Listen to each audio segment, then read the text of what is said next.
प्रिय दोस्तों, अमृत कथा सागर में आपका हार्दिक स्वागत है।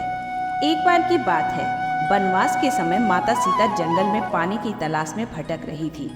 वह प्यास से अति व्याकुल थी। उनके कंठ सूखे जा रहे थे। माता सीता की तलाश खत्म होने का नाम ही नहीं ले रही थी। तभी एक मोर ने यह देखा तो वह बहुत व्यथित हो उठा। माता की परेशानी मैं कैसे दूर करूं, यही विचार उसे बेचैन करे जा रहा था। मोर को जल के सरोवर का पता था।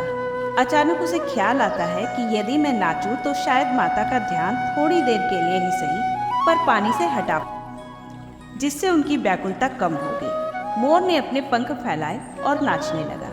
सीता माता ने देखा और कहा, अद्भुत, बहुत सुंदर। सीता माता नृत्य देखकर भाव विभोर हो गई।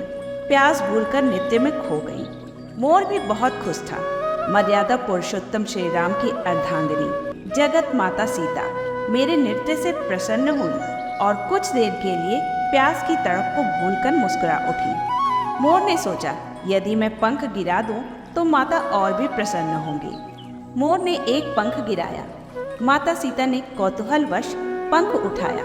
वाह, कितना सुंदर है, अति सुंदर। मोर सरोवर की ओर चलता रहा और एक एक पंख गिराता रहा। माता सीता भी पंख उठाती रही और प्यास भूलकर इस खेल में मशगूल हो गई। मोर अपनी किस्मत पर नाच कर रहा था कि अहो भाग्य मेरे, जगत माता ने अपने हाथों में मेरे पंख उठाए हुए हैं। तभी माता सीता को सामने पानी का सरोवर दिखाई दिया। माता सरोवर की तरफ दौड़ पड़ी। उनके हाथों से मोर पंख जमीन पर गिर गए और माता सीता उन पंखों को पैरों से कुचलते हुए सरोवर की तरफ बढ़ गई।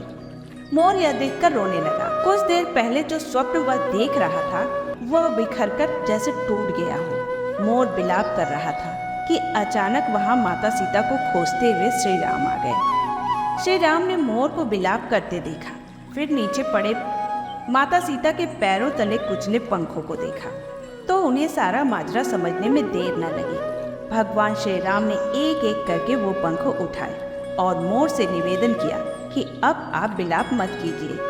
मेरी अर्धांगिनी से जो गलती हुई है उसे क्षमा करें।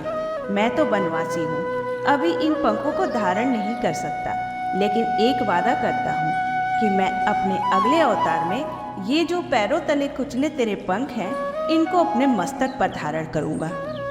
मोर प्रभु श्री राम से कहने लगा कि हे प्रभु, आपने मुझे हृदय से लगाया। मैं भी एक वादा करता हूँ कि मेरी आने वाली पीढ़ी वर्ष में एक बार अपने संपूर्ण पंखों का त्याग करेगी। दोस्तों, आपने देखा होगा कि मोर साल में एक बार अपने सारे पंख त्याग देता है।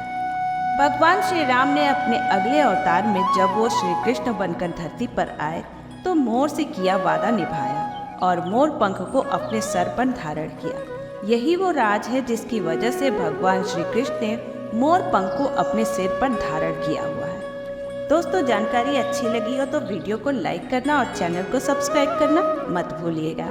धन्यवाद।